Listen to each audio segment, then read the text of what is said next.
Coochum, where are you going? Do you sense anyone? Nothing down there.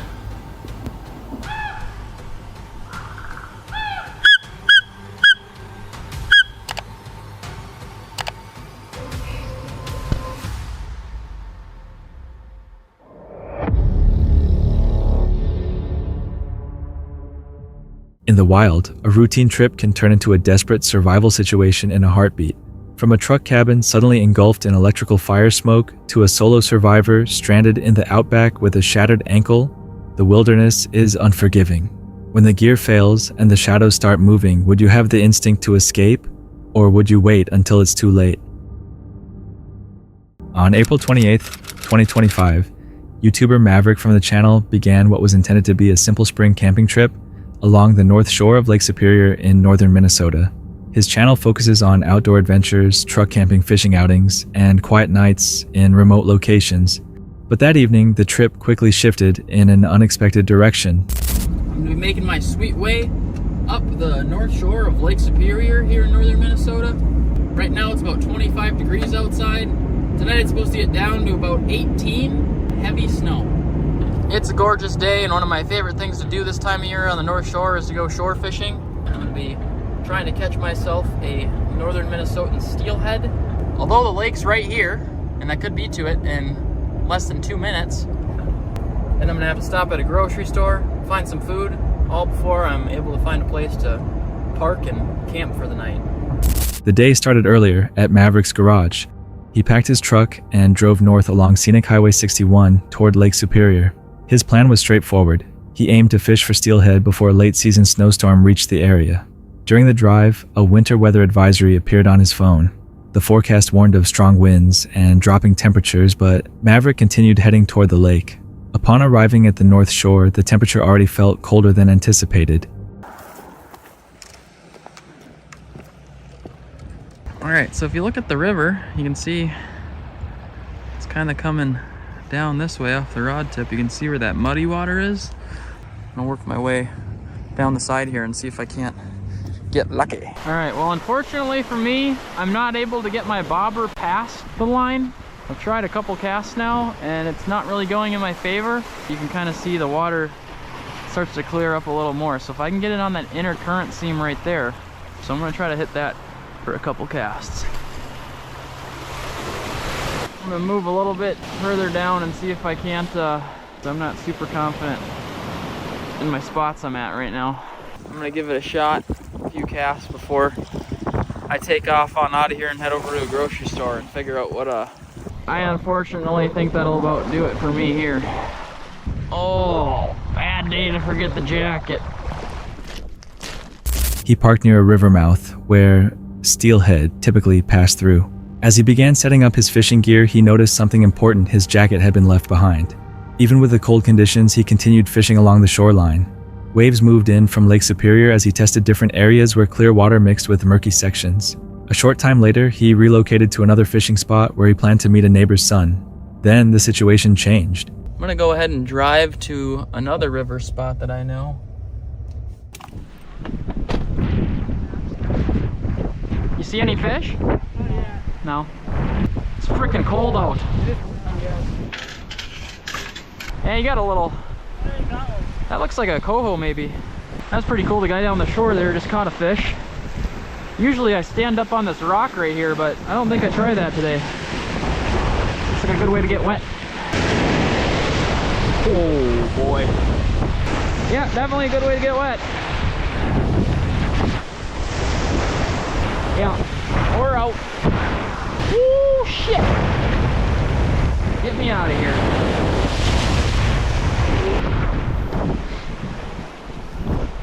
I got soaked.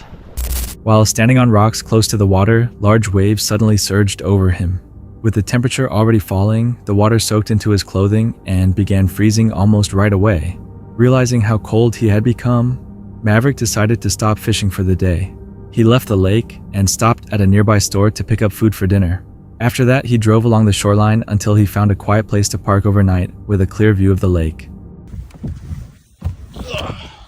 All right, here we are. One of my favorite. Camped here a handful of times on this channel. Never disappoints. Right next to the lake. It's not supposed to start snowing until like 3 a.m. and it keeps changing its dang mind, so who knows, maybe we won't actually get snow.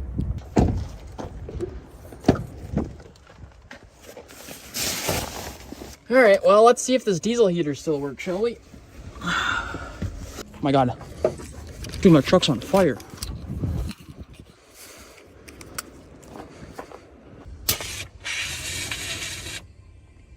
What the heck?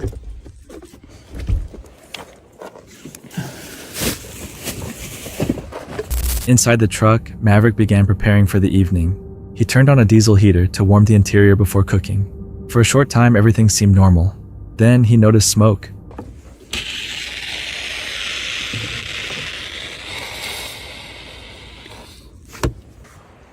What is happening? Oh my gosh, it might explode. I don't know what to do. Holy, this is not good. I'm dumbfounded right now. All of my groceries just got sprayed. What just happened?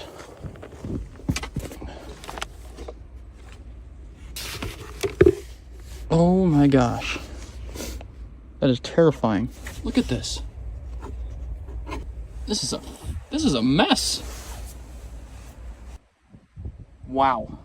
All right, I gotta get some of this stuff out here and shake this dust off of it. Look at my socks, dude. Oh, what the heck? Is this even still good to eat now? Can I not? Oh my gosh. That was terrifying. Oh my gosh, what do I do? At first it was light, but within seconds the cabin started filling with thick smoke. Maverick quickly searched for the source. Near the Gold Zero battery charging port, a component had overheated. Flames appeared around the charging cable connection. He grabbed a fire extinguisher and sprayed it directly at the source. White powder spread through the cabin instantly. The fire was extinguished, but the interior of the truck was now covered in chemical residue. His food bedding and gear were all coated in fine dust. All right.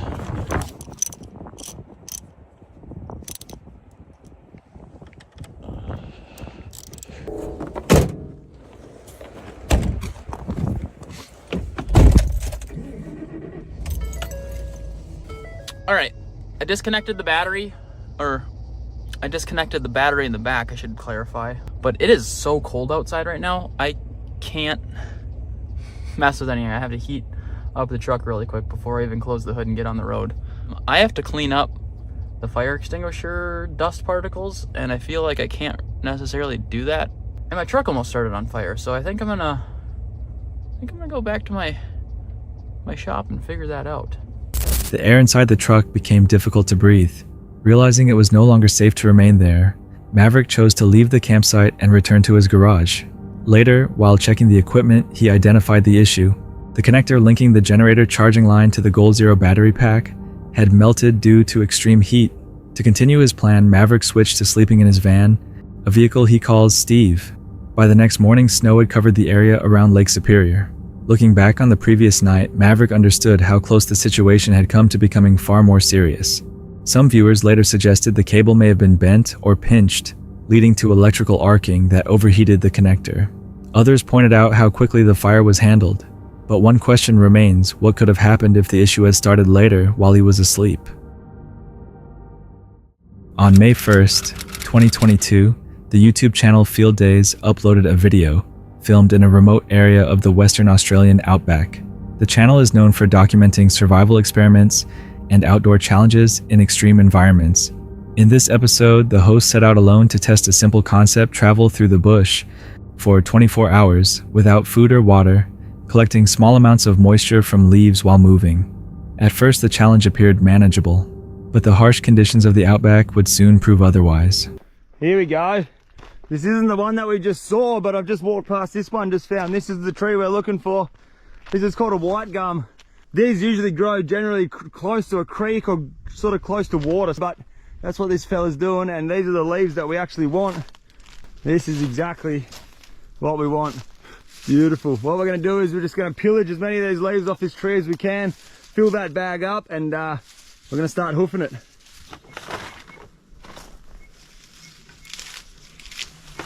Alright, so I'm not going to pillage this tree too much. I've just noticed another tree there in the background, so what we'll do is we'll take a little bit off that tree, a little bit off the next tree until we can fill this bag right up. Have a look at that. That's already condensating. That's all. That's future drinking water right there. You got to keep your eye out, keep observant when you're out here, and that's what we went. That's so bloody nice. That's just a big long length, some old fencing wire. Anyway, I'll take that any day of the week. I'll snap a little section of that off and we'll put that in the backpack. That's most definitely going to come in handy. That's real good. The hydration station. This thing, it's gonna work. It's gonna work like a bloody treat. There's a couple of ants in there also. Well, you can't really do anything about that. We'll just have to sieve that water out when we're drinking it. There's no way in the world if you were to put this over a tree that you'd be able to collect that many leaves off of the one branch. You can see it already, completely getting all hot and moist and steamy inside. Grab that fencing wire which we found on the floor over there. I've got a bit of string in the bag, but you may as well just use the wire that we found. Just gonna use this fencing wire to tie it up, and we're gonna start hoofing it.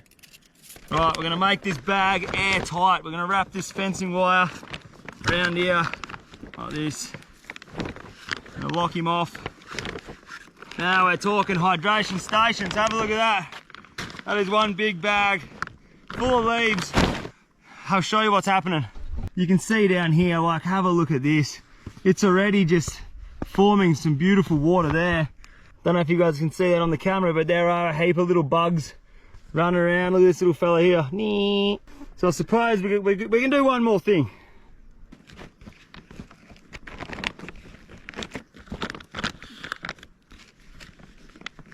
Early in the journey, he located a white gum tree. These trees are commonly linked to underground moisture, making their leaves suitable for this method. He filled a plastic bag with the leaves and sealed it tightly using a piece of old barbed wire he had found on the ground. The bag was then secured to a branch, so the process could begin. What I'm hoping happens is, as they're walking through the bush, all that water's going to condensate. You can look at this. That's all going to condensate. It's going to get pushed down to this point here, which is quite tight. The leaves, the ants, the bugs, sort of like almost a filter, and then hopefully this thing will fill up with water. Look at this.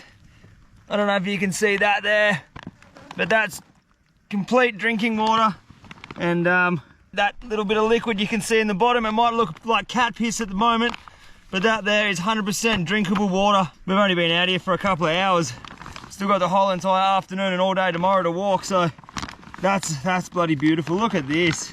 We've got this little bit of cat piss in the bottom of that catchment bag we made there. That's a good mouthful and a half of water there, but if I was to hang it up on a tree, I reckon we'd fill up that whole entire little reservoir there full of water, and the time is only 2:02, so we've got a fair whack to walk yet. After setting up the bag, he continued walking through the bush. The terrain was dry and uneven, scattered with rocks and scrub. The sun remained intense, and the air was hot. After several hours, he returned to check the bag. Small droplets of water had begun forming inside the plastic. Later, he observed a small amount of water collecting in one corner of the bag. It was not much, only a few mouthfuls, but it confirmed that the method was working. He continued moving east, heading back toward his vehicle. The car was parked several hours away, and reaching it before nightfall was important. Wow. We're not too far away from having a sunset. We've done some serious Ks today. I've hung that bag up in a tree with that rope we had. I've just made that little vessel. Easily we've got more than a cup of water already. It'd be a cup and a half. There's probably about a cup of condensation still in that bag. So we've been walking through the bush for around about 6 hours-ish. You can have a look. This has still got a whole lot of condensation and water up on the top there. But down here, there goes another fly. Oh, that's about the 100th fly I've eaten today. It's good for you. At one point, he stopped beneath a large tree and decided to hang the bag higher so the water could gather more easily in one area. While resting there, another challenge emerged. Large swarms of flies surrounded him. The insects were constant and difficult to avoid. While addressing the camera, he accidentally swallowed flies because of how dense they were in the air. It's good to know we've got at least 2 cupfuls of water in that bag. Let's climb up this tree. We'll see where the hell we are, how far we got to walk. Later, he climbed a tree to get a clear view of the surroundings. Oi! Get your monkey on! Alright, get here. Alright, we're halfway up a tree, trying to find out where the hell we are. Wait a minute, that ain't good. That ain't good, that's super slippery. Oh, we've made it to the top of a tree. Oh, look at this. It's probably one of the biggest trees in the area that I could find, but I can just see that. So what I can see here, we're close. We've nearly walked the whole way today. We're pretty close to where we need to be. What's that, another 2 hours, hour and a half walk? We've punched it. I'll show you guys where we are, where we started. We started way on the backside of that ridge this morning, and we just walked this whole way. That's where the car's parked. That's where we need to get to. Maybe it's a 2 hour and a half, 2 hour walk. Things are looking good. There's our campsite down there. All right, let's go and start a fire and sit back for the other. I'm just gonna lob it. Ah, mother. Oh no, that's not good. Oh, you're kidding me. No, no, no. Oh no. That's really not good. Oh, fuck. I've just absolutely destroyed my ankle. Oh, it's absolutely killing me right now. Oh, this is not good, man. Oh, bugger. I've had issues with this ankle before, years and years ago. Oh, I can't even put weight on it. Oh, far out. What am I going to do now? Oh. From the top, he hoped to spot a distant phone tower in the direction of his vehicle. After scanning the area, he climbed back down and prepared to drop from the final branch. The fall was short, around 1 meter, but upon landing, his foot hit a rock at an awkward angle. A sharp cracking sound followed. He immediately dropped to the ground in pain. His ankle had been severely injured. The same ankle had been broken years earlier, and the pain suggested it had happened again.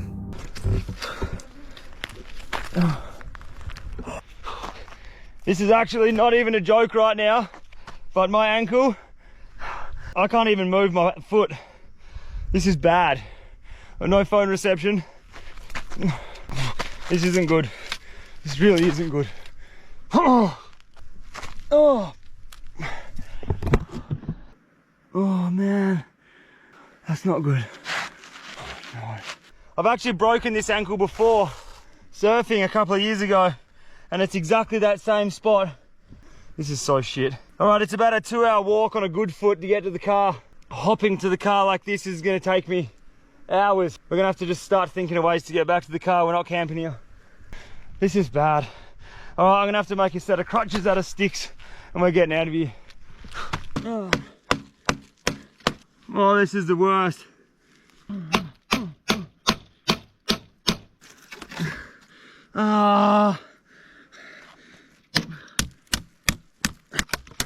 There we go.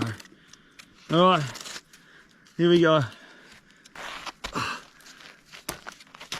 Oh, that's good. We've got one crutch made. This actually works really well. Very simple setup.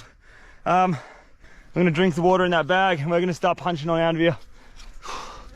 All right, let's get this water out of this bag and get out of here. Look, it's because we're going back to the car. I'm just gonna take what we can right now. Here she goes.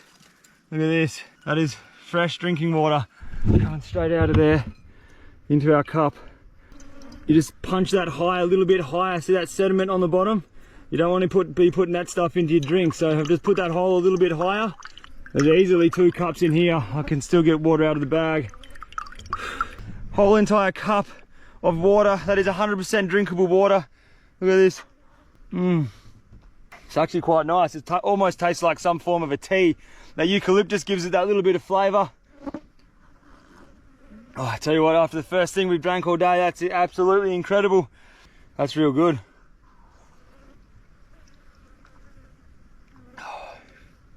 It's actually very, very clean water. It's beautiful. Look at my ankle, it is so swollen. Check this out. I'm actually gonna leave my shoe on because I don't reckon I'll get my shoe back on. Oh, what have I done? Alone in the bush and unable to put weight on his foot, he now faced a serious situation. To keep moving, he gathered branches and built 2 makeshift crutches from nearby trees. Before leaving the area, he collected the water that had formed inside the plastic bag. The method had worked. The bag contained more than a cup of clean water. Using the crutches, he slowly made his way through the bush toward the direction of the road. The sun was beginning to set, and the flies continued to surround him as he moved step by step through the fading light. Eventually, after hours of slow progress, he heard the sound of vehicles on a nearby highway. It was the first indication that he was finally close to safety. Several viewers later noted how unpredictable wilderness travel can be. Even a minor fall on uneven ground can lead to serious injury. In remote areas like the Australian outback, a single accident can quickly turn a simple challenge into a real survival situation. This footage comes from the YouTube channel Tim Maroof, run by a Russian creator known for exploring unusual locations and documenting strange experiences. His content focuses on investigating the unknown and searching for explanations behind unexplained events. In this particular video, what starts as a simple overnight trip gradually turns into a tense and unpredictable camping encounter deep inside a forest surrounded by unsettling local legends. Tim travels to a forest that locals believe hides a dark secret.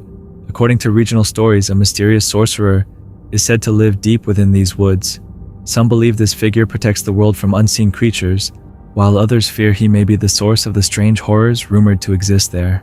The story has circulated for years, and most people avoid the forest, especially after nightfall. But driven by curiosity, Tim decides to spend the night there. On July 16th, 2023, as the sun begins to set, Tim arrives at the edge of the forest with his loyal dog Kushum. Together, they look for a place to set up camp.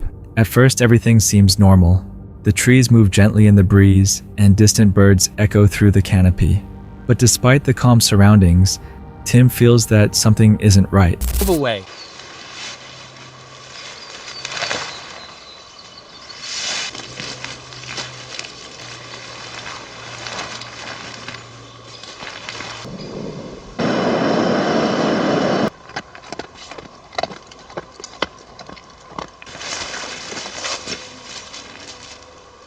After setting up his campsite, he begins to relax. He eats a quick meal and listens to the natural sounds around him. As daylight fades, he avoids lighting a fire to remain unnoticed. If something is moving through the forest, he doesn't want to draw attention. Soon, darkness covers the forest, bringing a heavy silence. Just as Tim prepares to enter his tent, Kushum suddenly becomes alert. His body stiffens, his ears rise, and he focuses on something in the distance. Then he begins barking.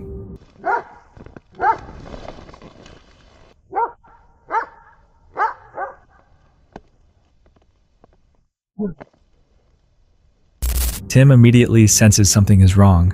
The dog's reaction is intense, sending a chill through him. He listens carefully, but the forest remains silent. As the barking grows more aggressive, Tim steps outside and scans the darkness. Nothing appears out of place yet. Kushum continues reacting to something unseen. The stillness of the forest only makes the situation more unsettling.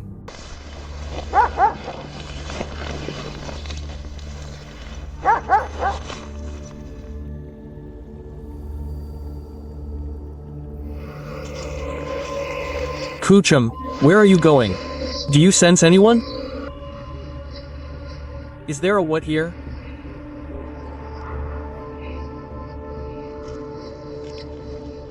Trusting his instincts, Tim uses a thermal camera to scan the area, hoping to detect anything hidden nearby. Later, exhausted from the tension, he returns to his tent. Kushum remains restless before finally lying down, still alert to every sound. Tim leaves his camera recording overnight. Hours pass quietly until Kushum suddenly starts barking again. At first, Tim assumes it is another animal and waits for it to pass. But this time, the situation feels different.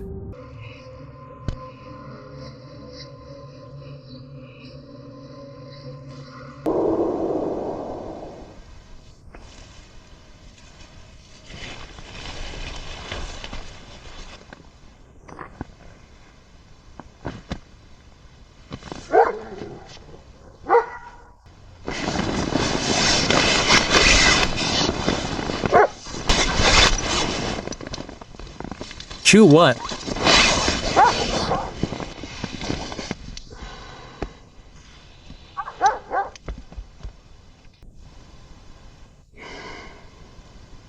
After a few minutes, the barking stops, and Kushum does not return. Concerned, Tim steps outside, but the dog is gone. He waits, hoping his companion will come back, but minutes turn into hours with no sign of him. Unsure what to do, Tim lights a fire, hoping the glow will guide the dog back.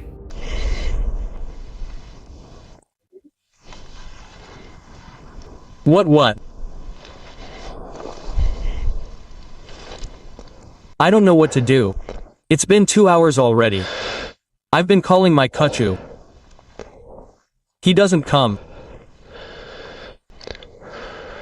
I hope nothing bad happened and he just chased some animal or just went for a walk. Kuchu.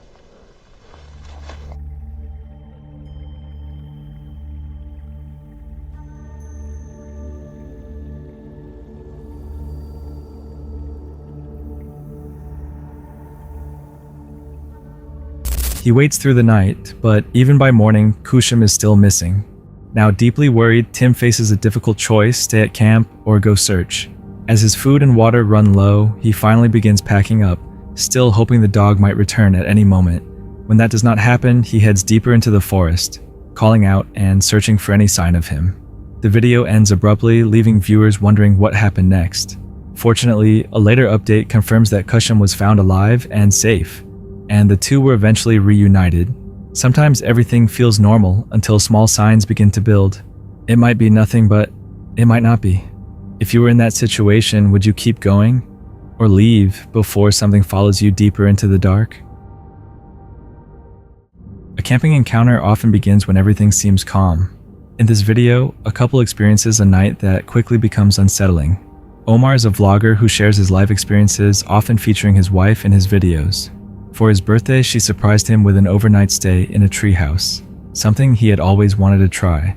Upon arrival, they drove along quiet dirt roads late at night.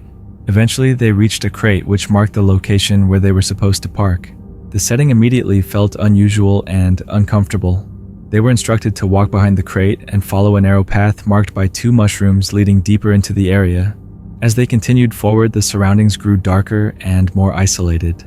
Surrounded by dense forest with almost no visibility, they soon began hearing strange sounds coming from different directions. The noises could have been caused by an animal moving through the bushes, but there were no visible signs of movement, which made the situation feel unnatural. Today happens to be my 43rd birthday, and she wanted to surprise me. It's always been a dream of mine to stay in a treehouse, one of Shelly's dreams too. We've never done it before. Upon arrival, we're going through these really creepy dirt roads in the middle of the night, and then we come across this crate. This is where we were supposed to park, at this crate. It was pretty shady. I was like, am I gonna get murdered on my birthday? We were walking, and I'm like, oh my God, what is going on? Pitch black. It was so dark. We kept hearing noises all around us. In fact, I'm gonna play for you a clip of us hearing some creepy things. I don't know, you let me know what you think. It's out there. Oh! What is it? Do you see anything? I don't know. Maybe it's a bear. I hope it's not a bear. I'll be running up those stairs. God, it's so creepy because I can hear noises all... It's loud. It's getting closer. I know. Oh my God. We're literally... Hello? It's... Babe. Whatever it is not afraid of us. Oh my God! But you hear it. It's still something there. What if it's... I'll get on this chair. Be careful, that might break. Okay. Step on the metal of that. It's getting closer and closer, whatever it is. It's like I hear it, but I don't see it. That's a lot closer now. God, that is so freaking creepy. Shine your phone over there. Oh, God. It's getting closer and closer. Hello? Oh, God, babe. What if it's a bear? Then we Run like hell? get up there in our treehouse. Oh, my God. It's like right there. Babe, you're not gonna... You're gonna Is that it right there? Huh? You're gonna fall in the fire if you... Shit. If you, like, get scared. It's right there. What is But I don't see it. I hear it, but I don't see it. I'm trying to shine my light. It's like, it's right I there. know, it's... The absence of anything in sight only made the sounds more unsettling. Nothing dangerous ultimately happened, and they were not harmed. However, the strange noises left a lasting impression, and they couldn't shake the feeling that something might have been watching them from the dense underbrush nearby. Sometimes sounds in the dark can have simple explanations, but when nothing is visible, it feels different. Maybe it was nothing. But if you were there, would you stay and find out or leave before it gets closer?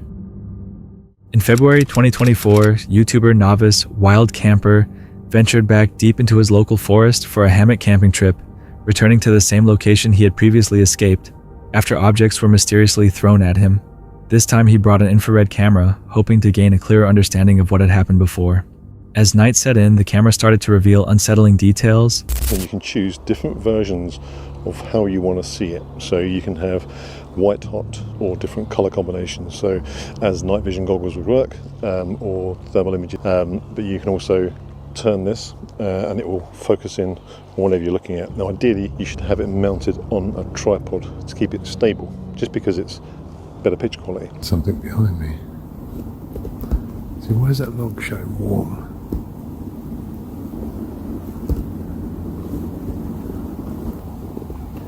Oh, he's back.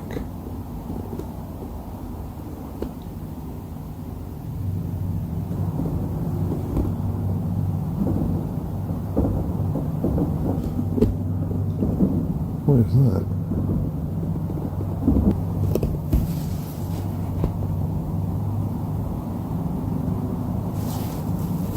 What is that?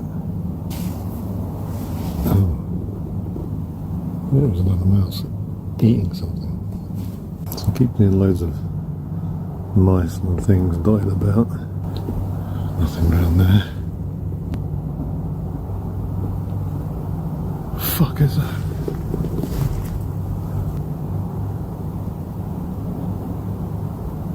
There's two fucking handprints. Just put my torch on. That wasn't there 2 seconds ago. I swear that wasn't there. There's two. I keep seeing like a flash of light. It's like as the camera comes around, it disappears. See there? Look. Back to my hammock.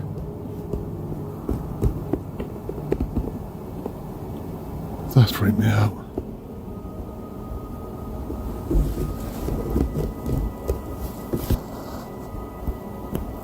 There's hands. What the fuck's that behind it? Something moving behind the tree. Fuck.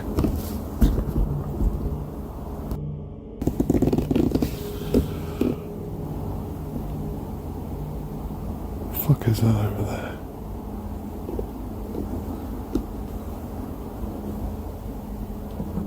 Well, I've literally been sitting here for about the last hour in the pitch black, just using the thermal camera and watching. I've had quite a few crash noises over to my right, and annoyingly that's where the trail cam is that connects to my phone, so I don't know if it's working. The other one points left, and those marks on the tree were in front of me, so they're on a big tree that's in front of the hammock. They're not there now. I just had a look at the thermal camera, so it's been considerably quieter here than last time. There's just been a couple of weird instances like that. The hand marks. There was something behind the tree that you could see moving, and I couldn't quite make it out. And if I put the torch on, everything just disappeared.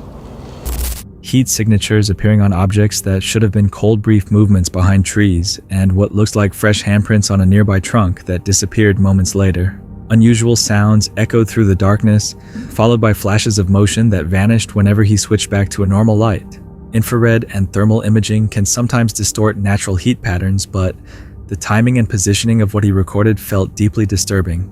Were these simply animals and environmental factors, confusing the equipment, or did he unknowingly share the forest with someone or something observing him from the darkness? In October 2025, YouTuber Adventure Marksman set out into the mountains for what was meant to be a routine elk hunting trip, using a retube elk call and making vocal calls himself along the trail. Instead of hearing elk respond, he started picking up a series of unsettling sounds, echoing back high-pitched cries mixed with deeper guttural noises that didn't match anything he expected.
I don't know.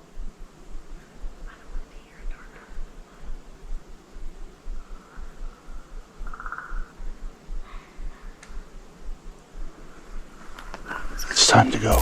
The unusual audio quickly made him uneasy and ultimately pushed him to leave the area. While many viewers immediately speculated about something unnatural, one experienced outdoorsman provided a more grounded explanation, suggesting ravens known for their wide and eerie range of calls may have been gathered around a carcass, possibly alongside another large animal. Even so, that explanation still left some uncertainty, as certain lower tones didn't fully match bird sounds. In the wilderness, strange combinations of noise can indicate feeding activity or danger. Was this simply nature sounding more disturbing than usual? Or did adventure marksman make the right decision by trusting his instincts and stepping away before finding out the hard way? That's it for tonight. Which moment creep? Drop it in the comments. Have your own story, share it with us, and stay tuned. The next one is even darker.